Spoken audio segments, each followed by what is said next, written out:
The other day I went through, I don't know, I might call it a little mini depression. I just didn't know what I was doing with my life for a day or two and felt a little bit out of sorts, which is pretty unusual for me because I'm not that kind of guy, you know. But I spent a day or two contemplating that, and then I decided it was time to make videos. And when I started making videos, I felt happy. I felt like, oh, this is fun. This is neat. I'm enjoying this. And I realized that for me, that's fun. That's what I do for fun, is making these videos. Now, for some reason, people watch these videos. I don't really even understand why, because I think what could be any more boring than spending time with an old man walking around, you know, cutting grass and digging ditches and running wires and messing around with hot rods. And, you know, I mean, because I know there's a lot of guys and I figured out that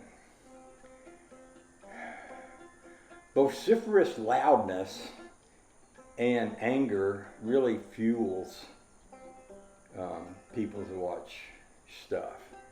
And I figured out, I've learned this from politicians, that if you make a lot of people mad, somehow that anger drives them to see more. You know, like it's somebody explained it like an addiction.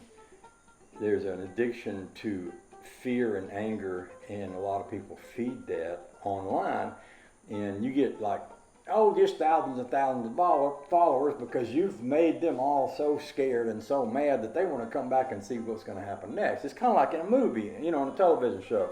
You have a television show and it has a plot, and the plot is not that here's a really nice lady and she's having a good life. The plot is here's a really nice lady and she's having a good life, but someone is threatening her. And then you come back to watch more because you want to see how this is all going to turn out and how she's going to survive and how she's going to get out of the mess that she's suddenly put into. And that's how Stephen King writes his books. He'll introduce you to a character, he'll make you fall in love with the character, and then he does bad things to the character, and you can't stop reading.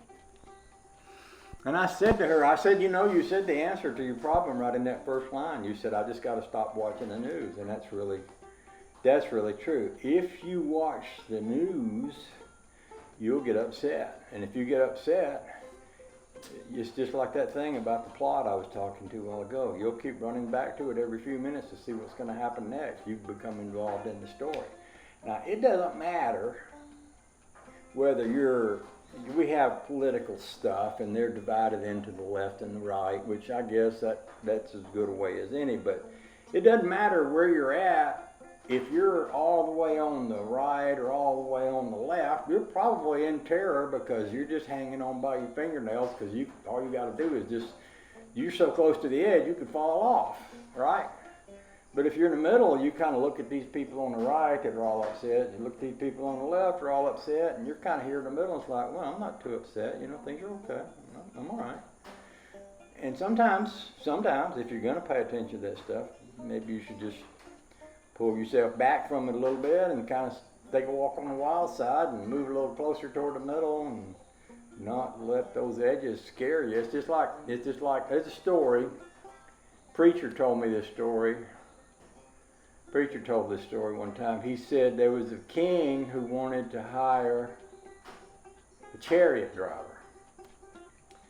And so he was interviewing all these different people. This is like from the Roman Empire back in the day. And he was interviewing them. And so he asked this first guy, he said, there's a terrible, dangerous cliff out there between here and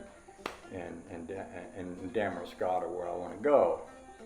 If you were carrying me in your chariot, how close could you get me to that cliff and still have me be safe? And the first guy said, I could get you right on the edge of that cliff. I could even have the tire hang over a little bit and you'd still be safe. The king went, okay. Next guy comes in and he said, how close did you get me to that cliff and keep me safe? And the next guy said, I'd stay as far away from that cliff as I could. I wouldn't allow you to be anywhere near that cliff because your life and you are more important than, you're so important that you should never even be near that cliff. Now, who do you think the king hired? Do you think he hired the guy that could get him right on the edge of the cliff and say, you're safe? Or do you think he hired the guy who says, I'm going to keep you as far away from that cliff as I can because I don't want you to get hurt? if I was a king, I'd have picked that guy, the guy that's going to keep me far away from that danger. I'm sure there was a point to what I just said. I can't remember what point I was trying to make, but maybe, you're all intelligent people, so maybe you can just pick it up. I don't know. So in the meantime, I'm sitting here looking at my beautiful hot rod, marveling in its aspects, and I might not do anything but this. In fact, what I might do is go ahead and, I didn't want to hook those wires up till I buried them, just in case I accidentally stabbed one with a shovel, but I really do want to turn the fan on down here, and I might just turn the fan on down here and sit. The other thing I was thinking about doing, this is me more talking about things I'm thinking about rather than actually doing anything, is I've got a couple of trailer loads of insulation up in the old shed up at the end of the street there, and I need to put it somewhere, and I was thinking about, I could put it in here and insulate this, but this is a mighty big building. I doubt if I've got enough to insulate this, but I probably do have enough to insulate that little banjo shed building. And I keep having people say, oh, you shouldn't have your banjos back there because you live in Georgia and it's hot and it's humid and all that stuff, and I'm thinking, yeah, they're right. But I probably got enough insulation to insulate that building, and that would help. And then I could, I could even run a small little air conditioner back there. We got a little air conditioner in Honey Babe's little shed, and it's just wicked comfortable in there. I could run something like that, or run a dehumidifier or something like that. So that's another thing. During that spell I was telling you about that I was going through, where I couldn't figure out what to do with my life, and I couldn't figure out how I was of value to anyone anywhere in the world, and wondering what I was going to do next. That lasted, like I say, a couple of days, and then like a day or two later, when I had to think about it, I thought, I will never run out of things to do around here. In fact, old Bill from Florida, he came back the other day. He's staying here close by around the corner in a little cabin around there. We were talking yesterday, and I said, I got enough things to keep me busy till I'm 70 years old. He said, how old are you now? And I said, 69. And he just laughed, because it's true. I believe I've got stuff to keep me busy till I die. Which brings me to another thing. I'm gonna talk about this too. Y'all pardon my legs. I know some of y'all get hot every time you see my legs, but at least I'm not wearing Daisy Dukes anymore. Thank you, 63 Impala, alias Waylon Wire, for making me self-conscious about my shorts. That's on you, buddy. I heard somebody say something the other day, and I don't know why I never really thought of this before, but somebody said ideas will outlast the people who originate them. And I got to thinking about that. Old Henry Ford, he thought of a way to make an automobile that runs on gasoline that you could mass produce and sell to the American public and start a whole new industry. And Henry Ford's dead now, but his idea is continuing to go along and grow, and it made me think, So who we actually are and what we actually do in life has a relative amount of importance, but the ideas that we come up with and share with the world, that has more stayability and more value than us. That will last longer than us.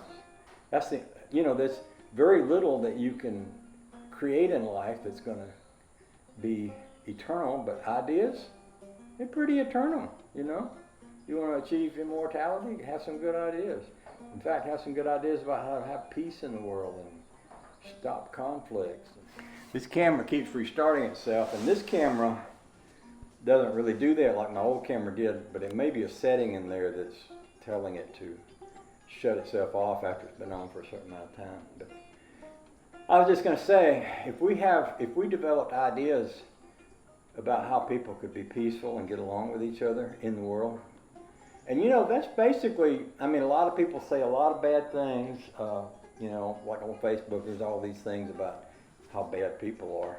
But in reality, most of the time, people get to know each other and associate with each other, and you generally find that you can like people pretty well, and you can find people to be lovable, completely lovable. In fact, you can fall in love with people because people are awesome.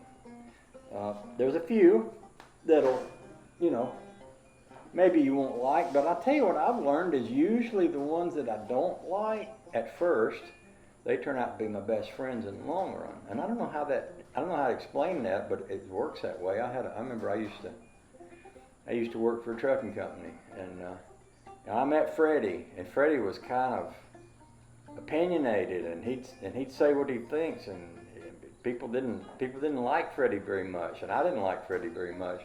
But as I got to know Freddie, I came to like him more and more and better because Freddie was smarter and cooler than just your general run-of-the-mill folks. And I found that to be true more than once. I very often start out not liking somebody, and once I get to know them, I like them best. They become my best friends, which, funny how that works. And you know what? In our world, we could use a lot more of that. We could use a lot more of people getting to be best friends and liking each other and getting along with each other and working for the good of each other.